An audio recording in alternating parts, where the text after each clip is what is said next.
Super Rugby round 11, the Friday games. Two of them ended up being pretty one-sided affairs, pretty comfortable scorelines in both of them.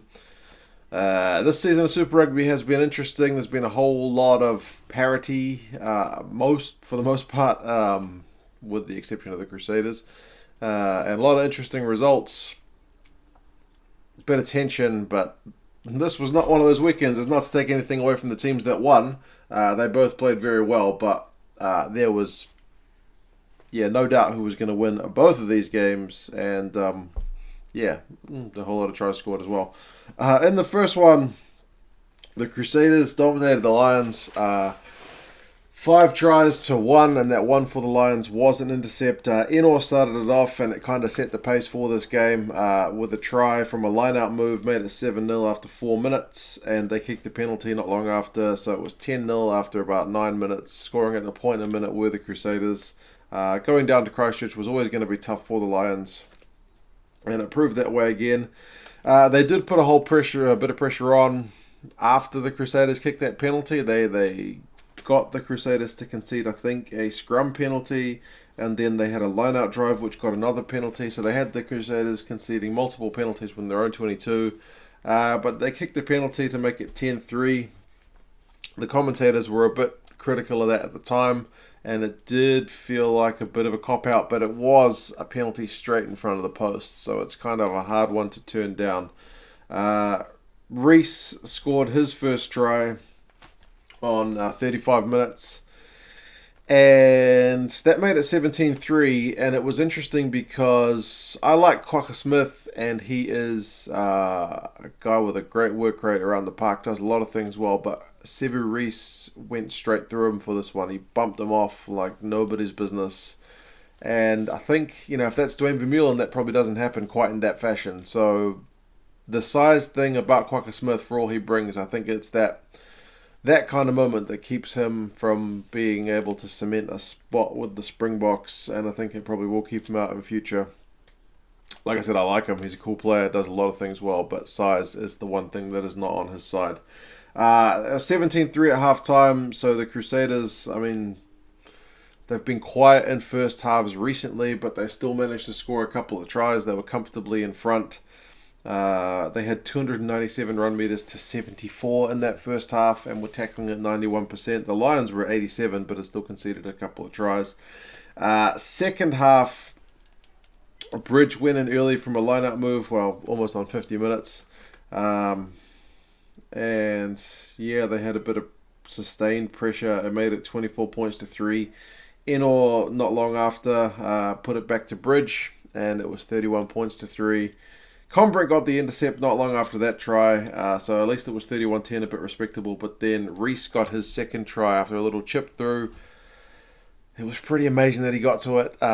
He chipped the ball within a kind of a second of receiving it, and then managed to beat the halfback through despite starting from well behind him.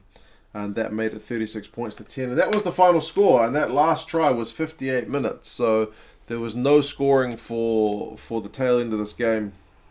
The game really kind of petered out and just became, a bit of a back and forth with no real results happening. To the Lions' credit, they did keep attacking past the 80 minutes when they got penalties. They just decided to kick it up the field and keep attacking, but they weren't able to score any points.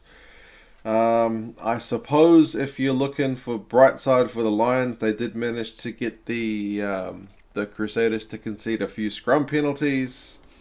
Interestingly for the Crusaders, Havili dropped the ball early, and it could have been a second try within the first kind of 10 minutes. And Havili dropped one in his own goal area as well, so he did kind of redeem himself throughout the game, but he had a couple of early drops. Again, for the Lions, on the bright side, around 25 minutes, the Crusaders went 25 phases within the Lions 22, and the Lions managed to hold them out, so that was able to kind of keep them in the game. Bad news for the Crusaders, I suppose. Good news, bad news is Ryan Crotty, after making a big break up the field, he went off for an HIA. Apparently he did pass the HIA, but they still kept him off, so it's one of those ones. I did that video the other day about Manonu and whether he should be in the All Black squad.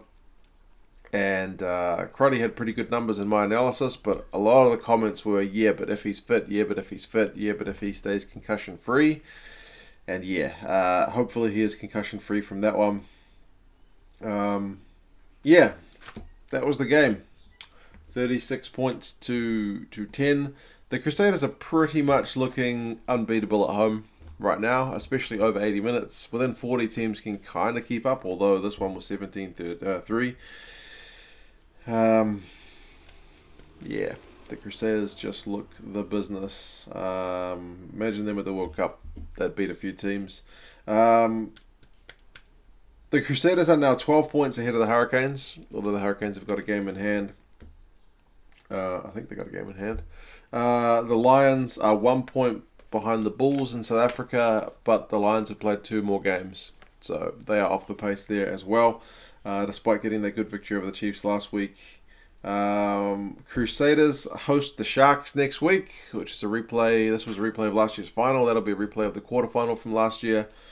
The Sharks, maybe with their amazing away form, can cause the Crusaders some problems, but right now it is looking unlikely. For the comp, it would be nice to see the Crusaders lose, just to make it seem like perhaps the Crusaders are beatable, especially at home, because someone's going to have to go there in a playoff game, probably multiple teams. And they're on some like 25 game winning record at home. So, I mean, Crusaders will want to keep going, break that record and extend it even further, but I think everybody else would like to see the Crusaders lose, just for a bit of interest in the comp. The Lions, having finished their tour now, go back home and they get a bye, which is kind of cool because that, with the travel, to get a bye is the sensible way it should always be done, and it is being done for them this time. Next, the Sunwolves, 52 points to 0. They have lost to the Highlanders. This was an absolute hiding. It doesn't get much worse than this. For all the good feelings they've got about having really good attendance and a really good atmosphere at their games, you got to put better performances than that on the pitch. That was atrocious. 52 points to 0.